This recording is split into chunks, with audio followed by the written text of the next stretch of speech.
मनोज कुमार झा। शुक्रिया सर, आपका बहुत बहुत धन्यवाद।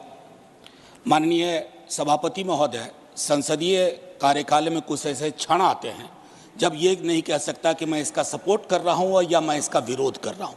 कई सारी चीज़ें हैं इसमें जो वेलकम इनिशिएटिव हैं, मैं मानता हूँ। सर, आज कश्मीर का कोई नहीं है इस सदन में। गृह मंत्री अमित शाह उठे और मनोज झा को दिया जवाब। उन्होंने बड़ा ग्रॉस स्टेटमेंट किया है कि कश्मीर का इस सदन में कोई नहीं है। वो अपने बारे में कह सकते हैं, हमारे बारे में क्यों कह रहे? हम तो सदैव कश्मीर के हैं, हमेशा के। आपके बारे में वो सच हो सकता है, हमारे बारे में आप कैसे स्टेटमेंट कर सकते हो भाई?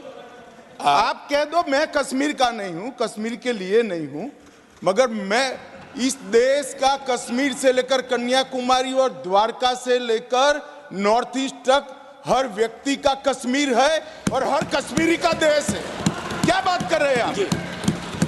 माननीय, या तो मुझे बात कहने दी जाए। मैं ये कह रहा था कि जैसे मैं बिहार से चुन के आता हूं, उस संदर्भ में मैंने ये बात कही थी, देश तो सबका है सर, तिरंगा यहां कहीं किसी से छोटा नहीं है सर। मैं सिर्फ इतना कहना चाहता था। माननीय सभापति महोदय, इसमें बहुत अच्छी चीजें, जैसा मैंने शुरू में ही कहा कि विरोध के लिए विरोध करूं यह उचित नहीं है। माननीय सभापति महोदय, महत्वपूर्ण है कि जब हम ये कहते हैं कि ये नॉमिनेशन होंगे, पहले तो मैं तारीफ करूं कि अंडर प्रिविलेज्ड के बदले एक शब्द जो कि कॉन्स्टिट्यूशनली वैलिड टर्म है, अदर बैकवर्ड क्लासेस, आपने उसका इस्तेमाल किया है, तारीफ के काबिल।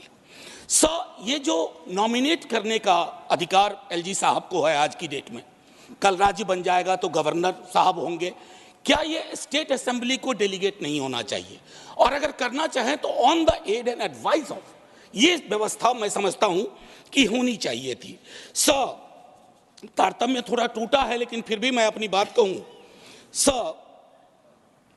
आरक्षण को लेकर के भी हम पीस मील में करते हैं। हर सत्र में मैं देखता हूं कुछ बिल आते हैं। एक समेकित योजना पूरे देश के संदर्भ में हमें इसके लिए बनाने की आवश्यकता है, वो बहुत बेहतर होगा। आज 370 पे फैसला आया और सदन की जिम्मेदारी आज बढ़ गई है। उस फैसले के बाद सरकार की जिम्मेदारी बढ़ गई है।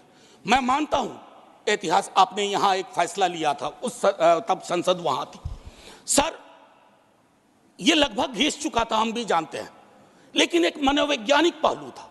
मैं आग्रह करूंगा सरकार से कि उस साइकोलॉजिकल हीलिंग की भी कोशिश होनी चाहिए, और ये हीलिंग हो सकती है सर।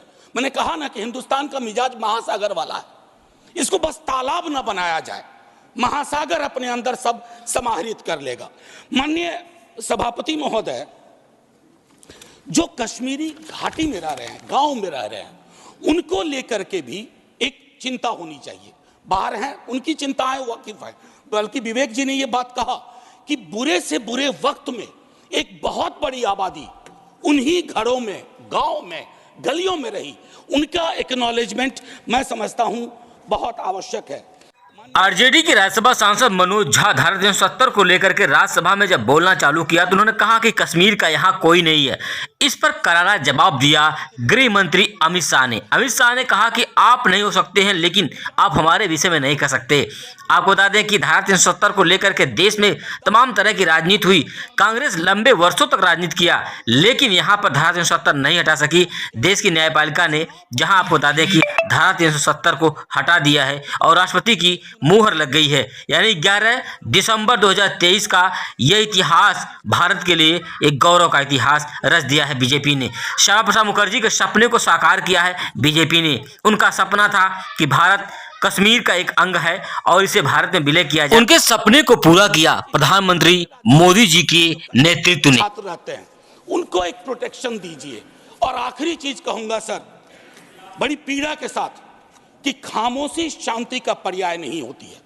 शांति के लिए न्याय चाहिए, वो उतना ही कश्मीर के लिए दुरुस्त है जितना मणिपुर के लिए। जय हिंद सर।